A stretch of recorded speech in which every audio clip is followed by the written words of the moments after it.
We are currently stuck in Lapland due to the coronavirus. The coronavirus has undoubtedly affected absolutely everybody in the world, but the effects it's had on us are that the winter season in Lapland, which normally finishes in the middle of April, certainly in this area, has now finished. They're closing up, so that was, what, 6 weeks early?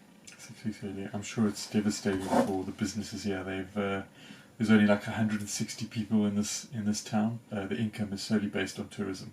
If the coronavirus continues, we may have to stay here for the whole of the summer into the autumn. We don't know. Nobody knows how long this coronavirus thing is going to last for. We're lucky that we are based in a national park, so we're allowed out for walks and everything. In fact, we haven't been given any mandates from the Finnish government as to whether or not we can leave the house. No one said anything about that. I don't think it's got to quite to that much of a lockdown yet. We're still going to the supermarket, which is just a 5-minute walk. That's really the only shop around, so it's the essential shop. If it closes, we have a real big problem. But when we're going, only one of us is going, and we're wearing gloves and everything, so we're trying to keep our exposure to the virus to a minimum. We've got some great walks around here, so we don't have cabin fever living in a caravan.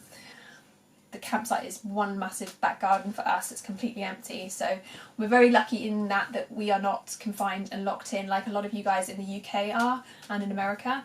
Obviously our events business has taken a bit of a battering, so I think everybody's business has taken a hit. So we've got no tourists here. They've all cancelled their bookings at Tundria, so no one's coming in to stay. The border between Norway and Finland, which is literally just like 3 k's up the road, is now closed, only letting through health workers and food delivery trucks and goods delivery trucks. Everyone else is on lockdown, they're not allowed to get in.